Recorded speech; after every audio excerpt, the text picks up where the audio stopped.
열왕기상 18장 말씀 우리 함께 보도록 하겠습니다. 구약성경 548쪽에 있습니다. 열왕기상 18장 30절부터 46절까지 말씀입니다.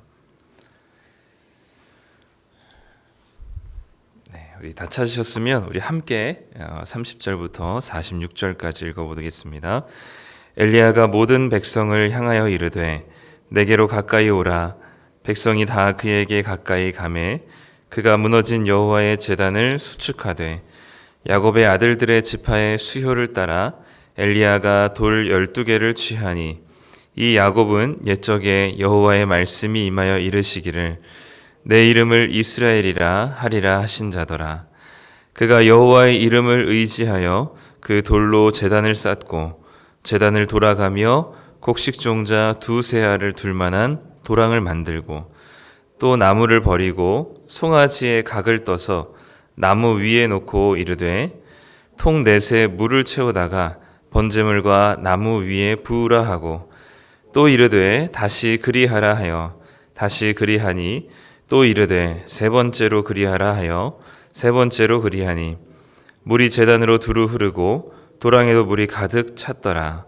저녁 소재 드릴 때에 이르러 선지자 엘리야가 나아가서 말하되 아브라함과 이삭과 이스라엘의 하나님 여호와여 주께서 이스라엘 중에서 하나님이신 것과 내가 주의 종인 것과 내가 주의 말씀대로 이 모든 일을 행하는 것을 오늘 알게 하옵소서. 여호와여 내게 응답하옵소서. 내게 응답하옵소서. 이 백성에게 주 여호와는 하나님이신 것과 주는 그들의 마음을 되돌이키심을 알게 하옵소서 하매 이에 여호와의 불이 내려서 번제물과 나무와 돌과 흙을 태우고 또 도랑의 물을 핥은지라.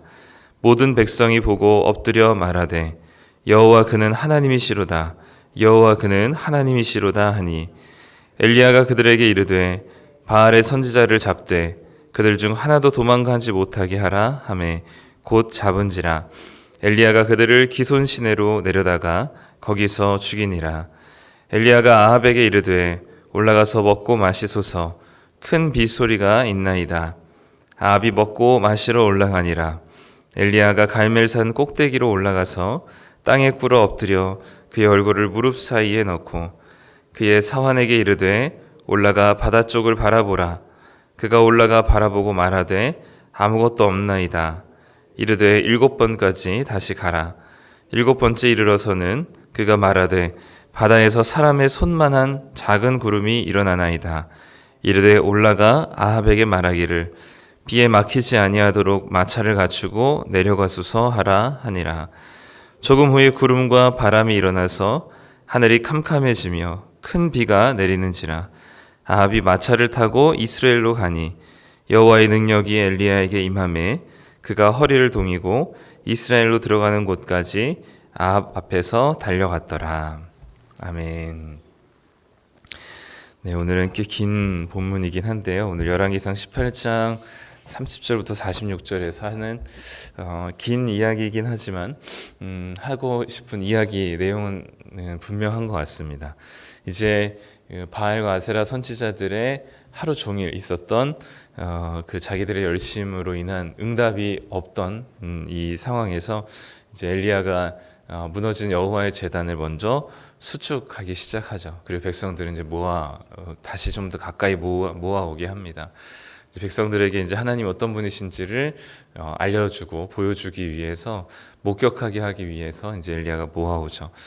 엘리야가 했던 이 갈멜산 꼭대기에서 여호와의 제단을 수축하여서 했었던 이 하나님이 여호와께서 이제 이스라엘의 하나님이시라는 사실을 보여주기 위한 이 여러 가지 이 모습들은 하나님이 어떤 분이신지를 보여주고자 하는 여러 가지 엘리야의 장치라고 보여집니다.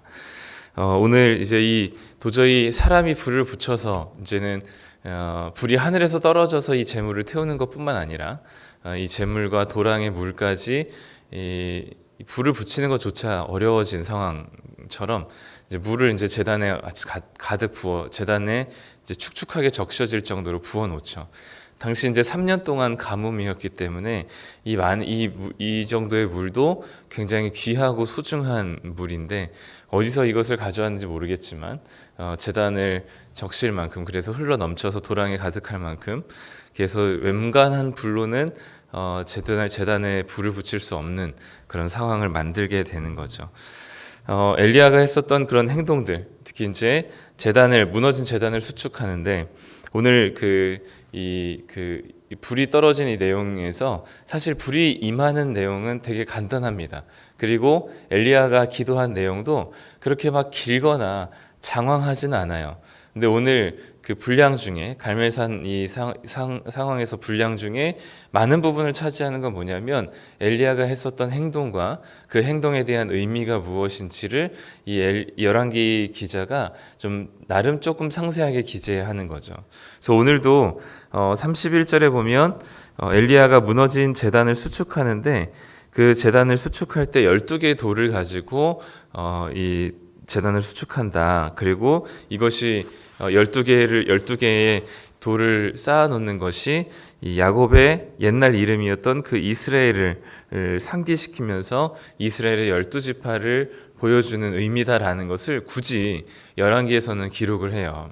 우리가 보통 12개의 돌을 쌓았다, 무너진 제단을 수축하며 12개의 돌을 쌓았다라고 했을 때 우리가 그냥 굳이 설명하지 않아도 이스라엘 12지파, 무너진 12지파를 상징하겠구나라는 것 정도는 열왕기사를 읽는 사람이라면 아마 알 거거든요. 그리고 누구보다 이스라엘 백성들이라면 12개가 의미하는 것이 무엇인지 아마 잘 알 겁니다. 그럼에도 불구하고 열왕기 이 기자는 이것이 무슨 의미인지, 그리고 그 의미가 이 이스라엘 백성인데 그 이스라엘 백성이 어디서부터 시작됐는지, 하나님께서 야곱에게 이스라엘이라는 이름을 부여하시고 12지파를 세우셨던 하나님 나라의 시작을 다시 한번 이스라엘 백성들에게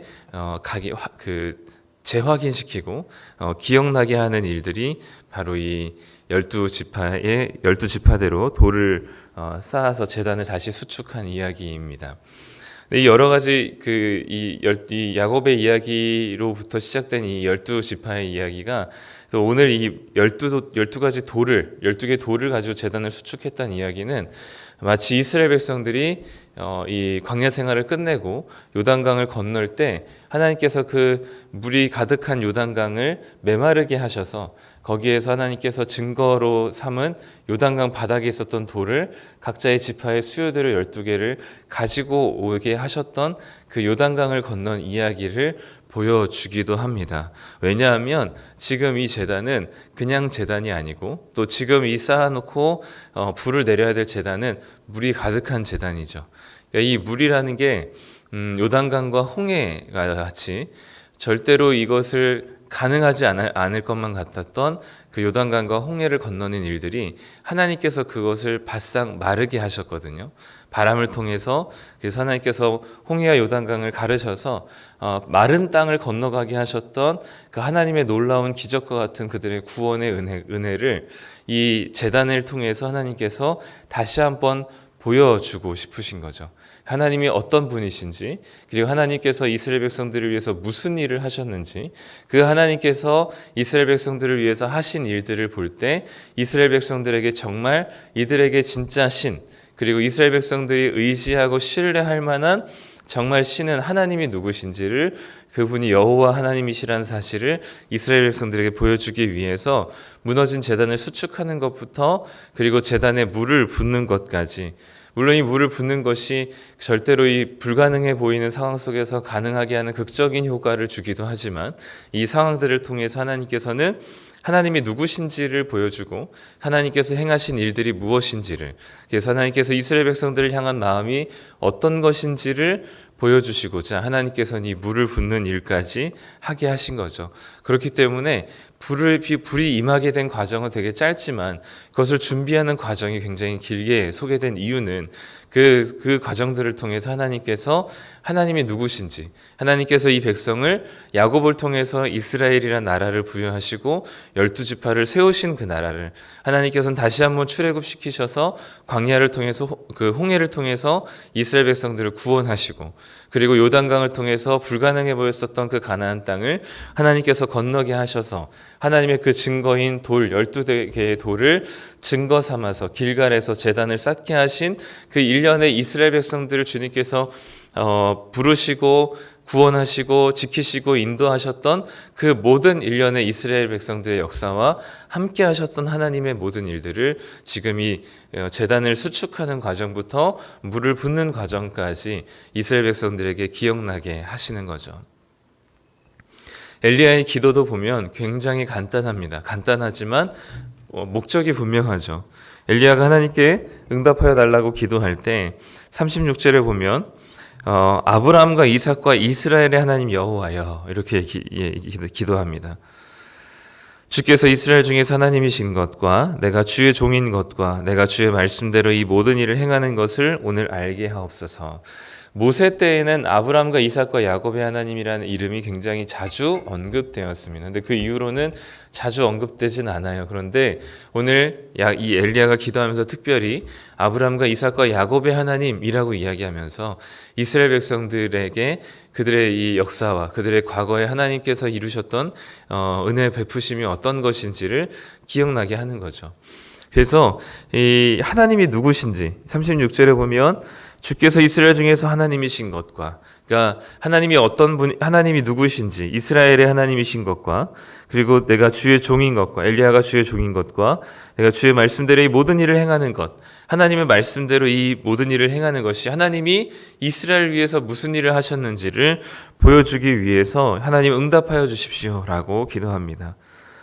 그래서 37절에서도 이 백성에게 주 여호와는 하나님이신 것과 주께서 그들의 마음을 되돌이키심을 알게 하옵소서라고 기도하는 거죠. 여기서 이 바알과 아세라의 기도와 엘리야의 기도에 가장 중요한 차이가 등장합니다.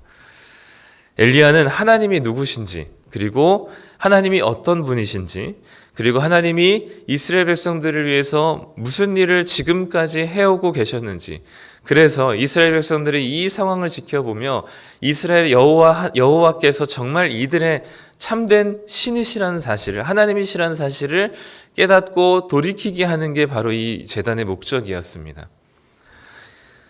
그런데 바알과 아세라의 기도는 오로지 불이었어요. 그러니까 이 겉으로 보면 비슷합니다. 불을 내려달라는 기도거든요. 그런데 바알과 아세라의 선지자들의 기도는 오직 불만 내려주면 돼요.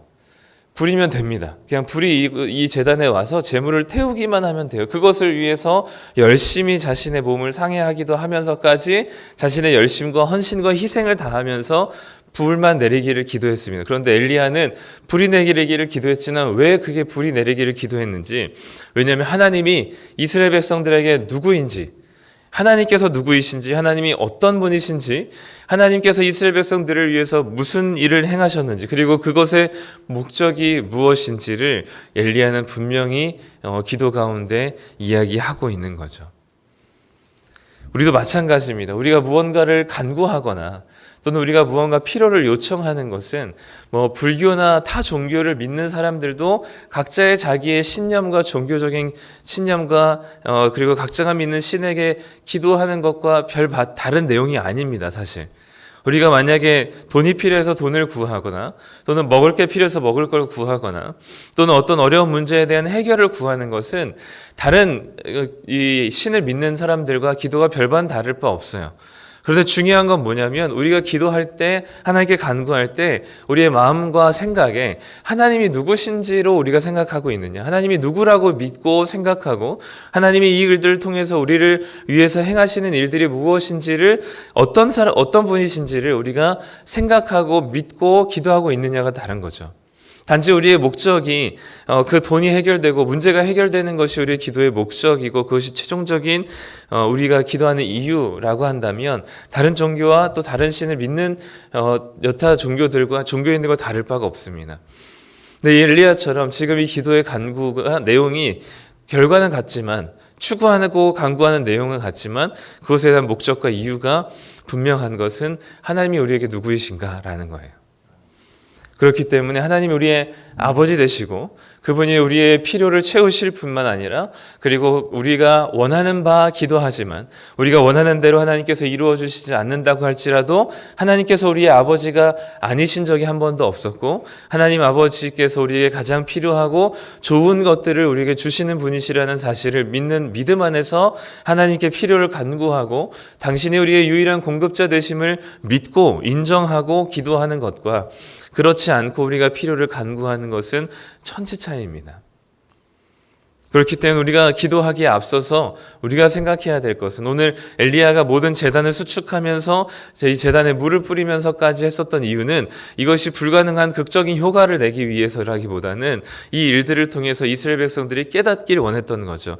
우리의 하나님은 우리의 신은 바알과 아세라가 아니라 여호와 하나님이시구나. 그분이 아브라함을 선택하시고 이삭과 야곱의 하나님이 되시며 이스라엘을 만드셔서 12지파를 세우셔서 당신의 나라를 이 땅 가운데 세우셨구나라는 사실을 기억하고 하나님 여호와께서 진짜 우리의 하나님이시라는 사실을 분명하게 하기 위해서 하나님께서 이 제단을 그런 식으로 수축하신 것이죠.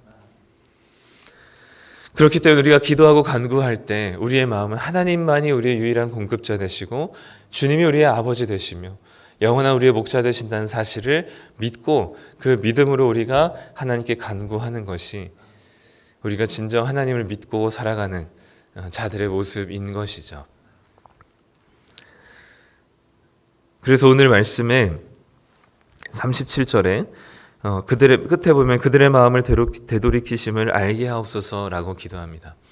그러니까 이 하나님께서 응답하셔서 불을 내려주셔서 이 백성들의 마음을 하나님께서 되돌이키신다는 사실을 알게 하옵소서라고 하는데 여기서 되돌이키신다라고 했을 때 이 되돌이키신다가 이 되돌이키실 것을 그러니까 미래형이 아니고요 완료형입니다. 그러니까 이미 하나님께서 이들의 마음을 되돌이키신 거예요. 불이 내려지기 전에. 그러니까 이 얘기는 뭐냐면 엘리야가 제단을 수축하면서 물을 붓는 그 모든 과정들을 통해서 하나님이 이스라엘 백성들에게 어떤 일을 행하셨는지를 아브라함 때부터 지금까지를 기억하게 하는 장치라고 했잖아요. 그렇기 때문에 이미 불이 내려지기 전에 하나님께서 이스라엘 백성들이 그 모든 엘리야가 제단을 수축하는 과정들을 보면서 이미 주님께서 이들의 마음을 돌이키셨다는 사실을 알게 하옵소서라고 얘기하는 겁니다. 이미 불이 내려지기 전에 이스라엘 백성들이 이 마음이 이미 돌이켜졌어요. 불 때문이 아닙니다. 그 물이 가득한 도랑을 다 태웠기 때문이 아니라요. 이미 이 제단을 수축하는 과정 중에 이들이 잊고 있었던, 망각하고 있었던 하나님이 이들에게 어떤 분이셨는지를 다시 한번 상기시키게 되고 그래서 그분이 어떤 분이신지를 깨닫게 되니까 불이 내려지기 전에 이미 이들의 마음이 하나님께로 돌이키게 되었습니다. 우리는 신기한 일들 또 우리 가운데 극적인 일들을 만나면 하나님이 살아계심을 우리 가운데 고백하지 않을 수가 없죠. 그럼에도 불구하고 가장 큰 우리에게 신기하고 기적 같은 일들은 죄인된 우리들에게 하나님의 은혜가 부어졌다는 사실입니다. 우리에게 하나님의 은혜가 부어져서 하나님을 모른 채로 살아가던 우리들에게 하나님을 알게 하시고 그 하나님이 어떤 분이신지를 다시 한번 기억하게 하시는 그분 이 말씀의 앞에 우리는 이미 우리에게 뭔가 문제가 해결되거나 어떤 극적인 효과가 또는 극적인 반전의 그런 인생의 역전들이 없다 할지라도 이미 우리들에게는 하나님이 우리의 유일한 하나님이심을 우리는 믿지 않을 수가 없게 되는 것이죠. 그렇기 때문에 오늘 이 말씀에서는 하나님이 진짜 여호와 하나님께서 이스라엘 백성의 하나님이 되신다는 사실을 엘리야가 제단을 수축하고 물을 붓는 그 모든 과정에서 하나님이 이들을 어떻게 인도하시고 구원하셨는지를 상기시키게 하는 일들을 했습니다. 그리고 이미 백성들은 그 과정들 통해서 하나님께로 마음을 돌이켰고요. 하나님께서 불을 내리심으로 이 도랑을 다 태우시고 이스라엘 백성들이 여호와 하나님께서 정말 우리의 하나님이시라는 사실을 고백하지 않을 수가 없게 되었습니다. 오늘도 우리가 기도하고 또 우리가 간구하는 내용들은 사실 우리의 모든 일상적인 내용들입니다. 다른 종교인들과 다를 바가 없고 다른 신을 섬기는 자들과 기도의 내용이 크게 다르지 않습니다. 그럼에도 불구하고 우리가 달라야 하는 것이 있다면 우리의 기도를 들으시는 분이 누구신지 이를 우리가 분명히 하는 것이죠. 그분은 우리의 아버지이시고 우리에게 가장 좋은 것을 주시는 분입니다. 우리에게 절대 실망시키지 않으시는 분이고 지금까지 우리를 구원하시고 인도하신 그분이라면 우리에게 어떤 응답과 또 어떤 이 기도의 결과를 주신다 할지라도 우리는 그것이 가장 좋은 하나님의 길임을 믿고 우리는 간구해야 하는 것이죠. 오늘도 하나님은 우리의 아버지 되시고 우리의 가장 좋은 인도자 되심을 기억하시고 또 우리를 구원하시고 지금까지 인도하신 것들을 다시 한번 상기시키시면서 하나님의 은혜를 기억하고 살아가시는 우리 귀한 성도님들 되시기를 소망합니다. 기도하겠습니다. 하나님 감사합니다. 엘리야의 이 제단을 수축하는 것을 통해서 하나님께서 이스라엘 백성들을 어떻게 부르시고 구원하셔서 지금까지 나라 세우셔서 인도하셨는지를 하나님 다시 한번 기억나게 하시는 주님의 은혜를 감사합니다. 하나님 어떤 은혜보다 어떤 기적보다 하나님을 모르고 살아갔던 우리들에게 하나님의 은혜와 사랑이 부어져서 우리가 하나님을 깨닫고 정말 하나님을 주인 삼아 살아가는 복된 인생이 된 것만큼 기적적인 일들이 없습니다. 하나님 오늘도 우리를 구원하셔서 인도하신 그리고 지금까지 붙들어 주신 주님의 은혜 앞에 하나님이 우리의 아버지 되시고 하나님께서 진정 우리의 모든 필요를 채우시는 공급자 되시며 우리에게 가장 선한 것을 주시기를 아까워하지 않으시는 분이심을 우리가 믿음으로 고백하며 이 시간 간구하게 하여 주시옵소서. 오늘도 우리를 붙들어 주시고 그 하나님 아버지 되심을 기억하며 믿음으로 살아가게 하실 주님의 은혜를 기대하며 예수님의 이름으로 기도드립니다. 아멘.